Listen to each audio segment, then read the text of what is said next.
Welcome to the Real News Network. I'm Jessica Devereaux in Baltimore.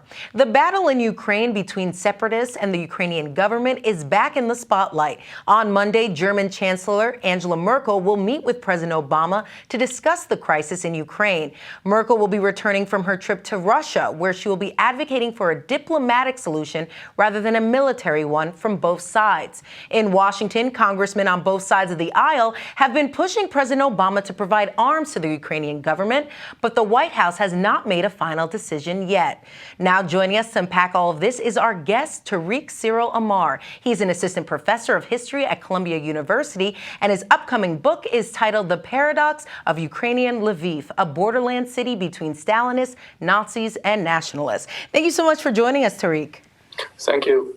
So, Tariq, why are we seeing a potential split in strategy between the U.S. and Europe? What are both sides' interests here? Well, I can only guess, of course, but in particular, talking about the European position, the Europeans are not entirely speaking with one voice either. But if you look, for instance, at the Germans, Merkel and her ministers, and also at France, of course, two very influential members of both the European Union and NATO, then they're clearly now against, and publicly they've explicitly come out against what's called lethal aid, meaning Western arms to Ukraine. And I think that the reasons are several. One, of course, is very simple. It's proximity. The Europeans are simply much closer to this conflict. And any further escalation is more dangerous to them in a more immediate way. Also, of course, if what we're seeing now, which is already terrible, we are looking at around 1 million displaced persons after all already. If that is increased once again, for example, in a scenario of perhaps a full-scale Russian invasion, then European governments have to think, of course, about where these refugees will go. So proximity is important. The other factor is, of course, energy. Europe is in part, to a substantial degree, dependent on energy that it gets from Russia, mostly in the form of natural gas. That dependency has decreased over recent years, but it is still big enough to certainly cause, to certainly be a major factor of concern for them. Right now, we have actually a summit, or rather a meeting, taking place in Riga, which is organized by the EU, and the whole purpose of the meeting is to discuss energy security in this new environment. And then, of course, there's trade.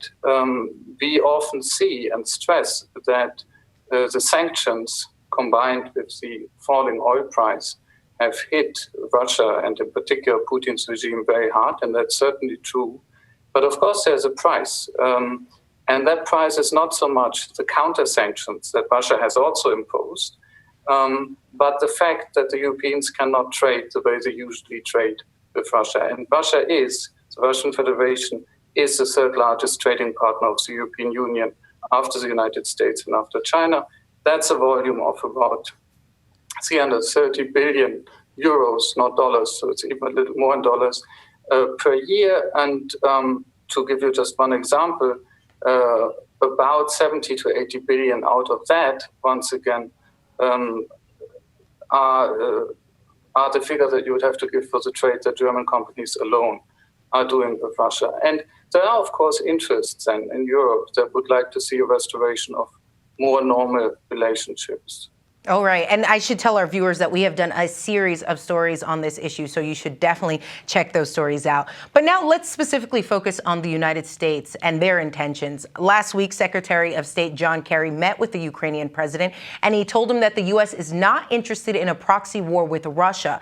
And some on Capitol Hill who agree with that idea, but yet are still in support of lethal aid, like Democratic Senator Jack Reed. He said, quote, "Key here is to give the Ukrainians the ability to defend itself and to get back to a political solution." So, Tariq, what do you make of that argument? Well, I'm not astonished that nobody would openly come out and say we want a proxy war with Russia. That would be insane. And I don't think anybody wants that. But the problem with in my view, with the suggestion to actually provide Ukraine with weapons is that it may lead to a proxy war nevertheless. Because if you look at the arguments that are being advanced in favor of this idea, then they're all based on one very simple guess, namely that by increasing the number of Russian casualties in eastern Ukraine, Putin can be forced to return to a different style of negotiation, in essence, to abandon his aggressive posture and to make what for him would be concessions. That is something we actually have no reason to simply assume. In reality, we do not know whether he would do that. And frankly, my interpretation, my personal guess, is that Putin has rather shown the opposite, that he is loath to concede. And he is especially loath to concede anything under open pressure. One really has to ask whether that would not lead to further escalation. And in fact, the German Minister of Defense has just made precisely that argument at the security conference that is now underway in Munich. And it is, I think, also the position of the German government as a whole. The idea here is that providing weapons into this conflict is much more likely to lead to a further escalation. It will be extremely damaging for Ukraine. We have seen terrible harm done to this country already. But there can, of course, be situations that are even worse than what we have seen, and I think they might very well emerge then. All right, let's move on and discuss the role of NATO in this Ukrainian crisis.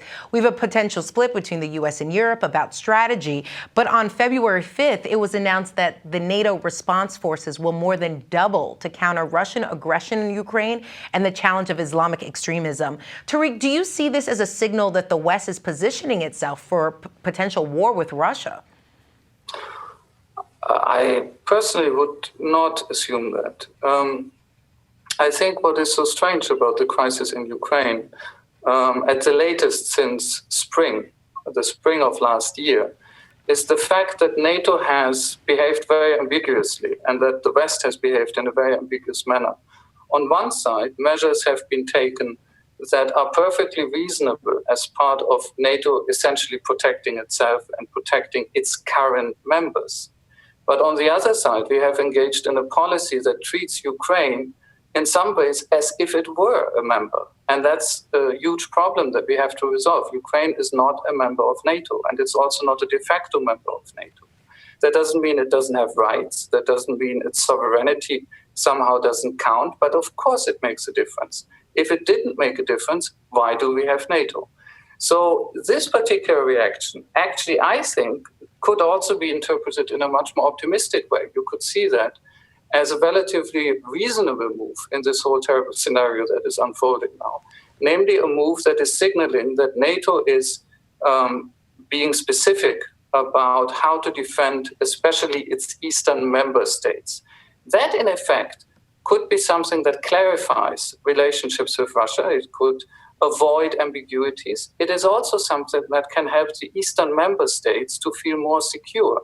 For example, of course, the Baltic states and Poland, which in turn, in an ideal scenario, might help them to take a more deliberate and a more rational position on the Ukrainian conflict. Okay, let's turn the corner and talk about some solutions. How would you advise the United States to approach this issue? And what would policy really look like if it was in the interest of everyday Ukrainians? As you probably know, there are a lot of suggestions about this, in fact. I think it's extremely important to end the current escalation of violence.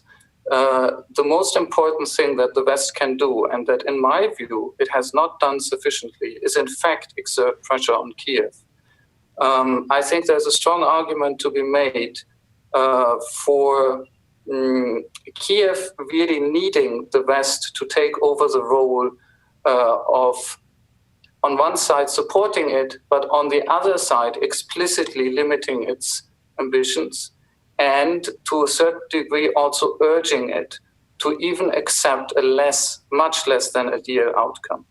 That would enable politicians in Kiev to actually turn around to their domestic audiences and say to them, we have done what we could to defend our territory. We've tried it the hard way, But in fact, we are not getting Western support, at least not military support. Of course, they're getting a lot of other support, and that's all right and the right thing to do.